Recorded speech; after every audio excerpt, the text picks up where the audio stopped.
Hey, so in this video, I want to show you how a wealth advisor is using a YouTube channel and video content marketing to provide value for her audience, as well as potentially connect with new clients. So the YouTube channel we're looking at today belongs to Susan Daly. She's a CFA based out of Canada, and she's been posting on YouTube for the past 2 years, since June 2016. In that time, her videos have had over 500,000 views, which means that people are paying attention and people must appreciate the content that she's putting out there. So the first thing I noticed that when I look at her channel is that she uses an introduction video on her homepage. This is a really great strategy. So as soon as I land on her page, this video starts playing, and it basically tells me who she is and what this channel is about. The other interesting thing about this channel is the channel itself has a name. It's called Your Money, Your Choices. So this makes it feel almost like a TV show, and these are the different episodes within that TV show. And if you watch those videos, she even has a theme song, she has a logo, she's really branded her videos really well to fit the name of the page. She uses playlists to organize her channel, which is a really great way of making sure that your videos aren't just a bunch of random videos posted any which way. There's actually a strategy here. So each playlist has a theme. So if we look at some of the names of her playlists, the first one is Essential Money Advice. The next one is Credit Score Basics. She has another one called Employment and Your Money. And that just tells me that any videos I watch within this playlist are going to be about that specific theme.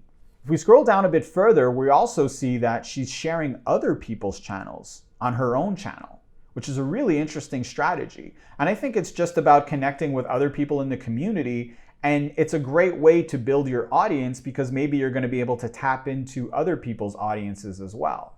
So if we look at the videos themselves, she uses graphics in most of her videos to explain important concepts. I think this is a really great idea, especially when you're using more educational content. Sometimes it's just not enough to talk to the camera. Sometimes you have to include visuals, especially if you're talking about something like finance, where you might have graphs, you might have a whole bunch of numbers that you want to display. And so you want to have nice, cleanly designed graphics that are going to support what you're saying on camera. Another interesting thing she does, and this is something that I've seen throughout different YouTube channels, is that she has an introduction to each video. So before the video content actually starts, she has a short introduction, which basically explains what that video is about. So in this video, we're going to talk about this. Then the theme song comes on with her graphics and her logo, and then she goes into the actual content. Now, this is a really great way to make sure that people stick around and watch the video to the end, right? Because if I click on something and in that first minute she doesn't cover the topic that I'm looking to find out about, I might quit on it and move on to the next video. But if I know because of the introduction that this is actually going to cover that topic, I'll stick around a little bit longer until she gets to that part of the video. Her videos are getting 5,000 to 10,000 views consistently, right? And considering she hasn't posted that many videos in the past 2 years, that's really good. And that means that the content that she's sharing is something that people want to see and that people are coming back to, since she has 5.6 thousand subscribers to her channel. So she's posting about 2 videos per month. Now that doesn't seem like a lot. However, I think in her situation, she's basically focusing more on quality than she is on quantity. And that's an important thing to remember. Yes, you want to post consistently. Yes, you want to get as many videos out there as possible, but you also want to make sure that your production quality is at a certain level, right? So she's covering topics that people want to know about. She's using graphics in a really good way. And that takes time. It takes time to do the research. It takes time to create those graphics. It takes time to make sure that your production quality is at a certain level. And if you can keep that quality consistent and get those videos out every couple weeks, you're going to get the traction that you want and you're going to build the audience that you want. She's using that standard thumbnail design that we see on most successful YouTube channels, which is nice bold graphics on one side, nice bold text on one side that explains what the topic of the video is, and then we see her face on the other side. And that seems to be what the YouTube algorithm likes to latch onto. They want to see that bold text and they want to see that person's face.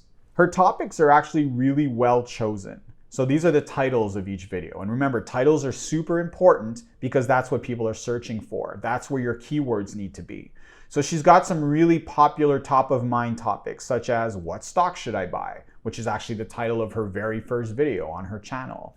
Another interesting thing that she does, and this is the last thing we're going to look at, is that she uses some pretty unique topic ideas once in a while. So one of them is called, do you spend more on coffee than on your savings?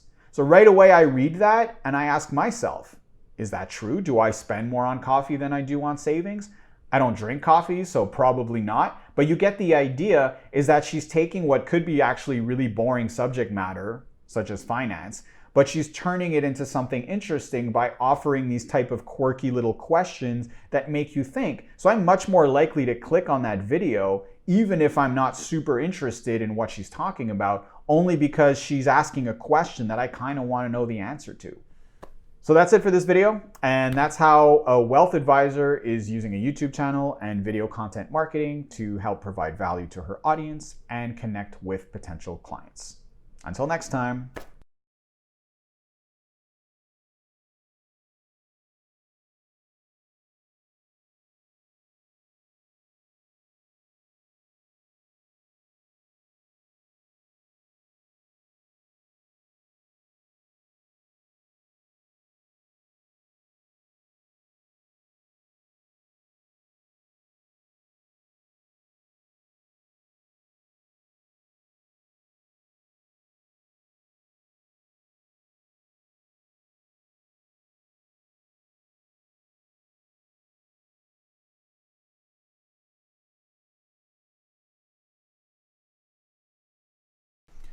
Man, that was brutal. Not really. I mean, the content's good, but